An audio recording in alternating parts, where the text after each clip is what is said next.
সেমাই তো আমরা অনেকেই অনেক রকমভাবে খেয়েছি, কিন্তু একবারও কি এভাবে খাওয়া হয়েছে? একবার যদি এভাবে তৈরি করেন সেমাইয়ের এই রেসিপি, তাহলে বারবার খেতে ইচ্ছে করবে। এতটাই মজার আর এতটাই পারফেক্টভাবে হয়ে থাকে। আর এটা কিন্তু একটা সেমাইয়ের ইউনিক একটা রেসিপি। এই রেসিপিটি একবার তৈরি করলে মনে হবে যেন মুখেই লেগে থাকবে এর স্বাদ, এতটাই মজার হয়েছিল। আসসালামু আলাইকুম everyone, welcome to Sonia cooking and ব্লগে। সবাইকে ওয়েলকাম জানাচ্ছি নতুন আরও একটি রেসিপি দেখার জন্য। তো চলুন কথা না বাড়িয়ে আমি মূল রেসিপিতে চলে যাচ্ছি। তার জন্য আমি এখানে এক প্যাকেট জর্দা সেমাই নিয়ে নিয়েছি। তো ওখান থেকে আমি অর্ধেকটা পরিমাণ নিয়েছি। এখন এই সেমাইগুলোকে আমি এইভাবে ভেঙে নিব হাত দিয়ে, যাতে সেমাইটা যখন আমি ভাজবো তখন ভেজে নিতে কিন্তু সুবিধা হবে। যারা যারা আমার রেসিপিটি দেখছেন কিন্তু এখনও লাইক দেননি, আমার ভিডিওটি যদি কোনো অংশ ভালো লাগে তাহলে প্লিজ একটা লাইক দিবেন। তো সেমাইটা ভেজে নেওয়ার জন্য আমি চুলায় একটা প্যান দিয়ে দিয়েছি। তো এই গরম প্যানে আমি সেমাইগুলো নিয়ে নিলাম। তো চুলার জাল একেবারে লো হিটে রেখে কিন্তু সেমাইগুলোকে ভাজতে হবে। এই পর্যায়ে আমি 1 টেবিল চামচের মতো ঘি দিয়ে দিয়েছি। তো ঘি দিলে কিন্তু সেমাইয়ের ফ্লেভারটা খুবই দারুণ আসবে আর খেতে কিন্তু অপূর্ব হবে। আপনারা চাইলে এখানে তেল বা বাটারও কিন্তু দিয়ে দিতে পারেন, তবে যদি ঘিটা দেওয়া হয় তাহলে ফ্লেভারটা খুব সুন্দর আসবে আর খেতে কিন্তু রেসিপিটা মজা লাগবে।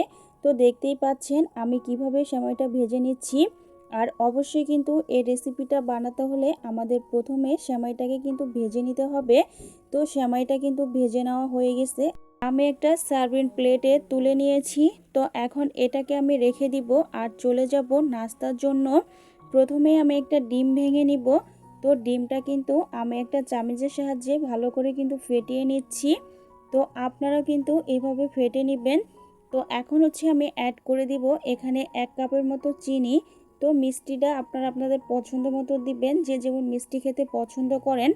তো চিনি আর ডিম আমি ভালো করে নেড়েচেড়ে কিন্তু মিশিয়ে নিচ্ছি। তো এখন হচ্ছে আমি দিয়ে দিচ্ছি স্বাদ মতো লবণ। তো এখন সব উপকরণ আমি চামচ দিয়ে খুব ভালোভাবে মিশিয়ে নিব।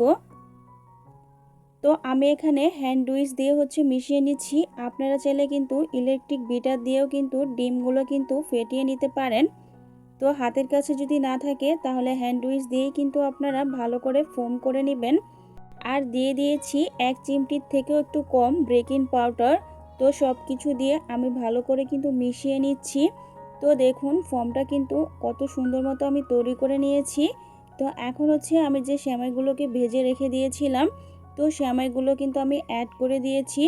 তো আমি সব সেমাইগুলো কিন্তু অ্যাড করে নিই, আমি ওখান থেকে কিছুটা পরিমাণ রেখে দিয়েছি। তো ওটা আমার কিসের জন্য লাগবে আপনাদেরকে আমি অবশ্যই দেখিয়ে দিব। আশা করি নাস্তার রেসিপিটা বাচ্চা থেকে শুরু করে বড়রা অনেক বেশি পছন্দ করবে। নাস্তাগুলো কিন্তু অনেক বেশি ক্রিস্পি হয়। আর দিয়ে দিয়েছি এখানে 1 টেবিল চামচের মতো হচ্ছে গুঁড়ো দুধ। তো আপনারা চাইলে কিন্তু দিতে পারেন, দিলে কিন্তু ফ্লেভারটা খুবই সুন্দর আসবে। আর এই নাস্তাটা বানাতে কিন্তু অতিরিক্ত কোনো উপকরণের প্রয়োজন নেই। আপনি আপনার ঘরে থাকা অল্প কিছু উপকরণ দিয়েই নাস্তাটা বানিয়ে নিতে পারেন। এখন দিয়ে দিচ্ছি 2 টেবিল চামচ হচ্ছে আটা।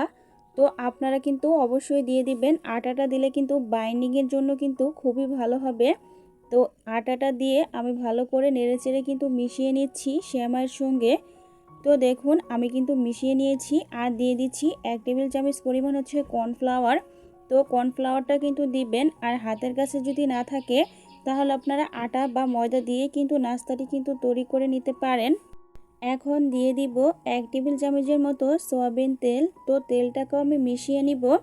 আশা করি এই রেসিপিটা আপনাদের কাছেও বেশ সহজ মনে হবে। আমি কিন্তু চেষ্টা করেছি একেবারেই পুরো টিপস অ্যান্ড ট্রিক্স সহ রেসিপিটা আপনাদের মাঝে শেয়ার করার জন্য। আর সেমাইটা কিন্তু খুব ভালোভাবে মেশাতে হবে যেন ব্যাটারটা একেবারেই সফট হয়ে যায়। আর দেখতেই পাচ্ছেন ব্যাটারের ঘনত্বটা কেমন হয়েছে।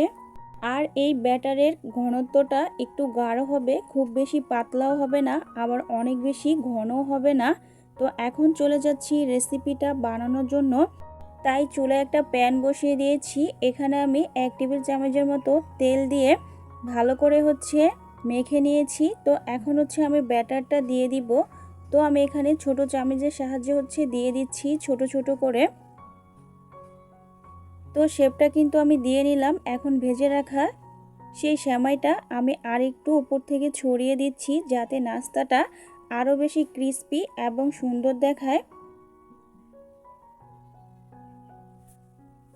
তো দেখুন আমি চামিচ দিয়ে কিন্তু হালকা হাতে কিন্তু একটু চেপে চেপে সেমাইগুলোকে কিন্তু আমি সেট করে নিচ্ছি। এখন দেখুন আমার একটি নাস্তা কিন্তু হয়ে গেছে। তো আপনাদেরকে আমি আরও কয়েকটা নাস্তা তৈরি করে দেখাচ্ছি। তো দেখুন মাশাআল্লাহ নাস্তাটা কিন্তু অনেক বেশি সুন্দর দেখাচ্ছে। তো আমি উপর থেকে আরও কিছুটা পরিমাণ সেমাই কিন্তু ছড়িয়ে দিচ্ছি। আর আমি কিন্তু সেমভাবে প্রত্যেকটা নাস্তা বানিয়ে নিচ্ছি। আপনাদের কাছে কেমন লাগছে আমার আজকের সেমাই দিয়ে নাস্তার রেসিপিটা অবশ্যই কমেন্ট বক্সে জানাবেন। এটা আমি উল্টিয়ে নিলাম, দেখতেই পাচ্ছেন এই নাস্তাটা রেডি হয়ে গেছে। তো সবগুলো নাস্তা আমি সার্ভিং প্লেটে উঠিয়ে নিচ্ছি। তো দেখতে যতটা লোভনীয় ছিল, খেতে কিন্তু তার থেকে বেশি মজা হয়েছিল। যারা যারা এতক্ষণ আমার এই নাস্তার রেসিপিটার সাথে ছিলেন সবাইকে অসংখ্য অসংখ্য ধন্যবাদ। আর ধৈর্য সহকারে নাস্তার রেসিপিটি দেখার জন্য অনেক অনেক ধন্যবাদ। তো দেখুন আমি এই নাস্তাটিও সেমভাবে কিন্তু বানিয়ে নিচ্ছি। তো এখন একটা ঢাকনা দিয়ে আমি ঢেকে রেখে দিলাম প্রায় 1 মিনিটের জন্য। তো এটাও আমি উল্টিয়ে নিচ্ছি। তো দেখুন এর মধ্যে কিন্তু আমার সব নাস্তাগুলোই কিন্তু ভাজা হয়ে গেছে। এখন এই নাস্তাগুলোকে আমি সার্ভিং প্লেটে কিন্তু নিয়ে নিয়েছি পরিবেশন করার জন্য। তো দেখুন অনেকটা সুন্দর হয়েছে, কিন্তু দেখতে যতটা সুন্দর হয়েছে মাশাআল্লাহ খেতেও কিন্তু দারুণ লাগবে। তো দেখুন কতটা সফট হয়েছে, ভিতরে সফট আর ওপরে ক্রিস্পি। তো আপনাদেরকে আমি একটা ভেঙে দেখিয়ে দিচ্ছি। তো সেমাইয়ের এই রেসিপিটি মুখে দিলেই মিলিয়ে যাবে, এতটা পারফেক্টভাবে হয়েছে। আর খেতেও কিন্তু অনেক বেশি মজার হয়েছিল।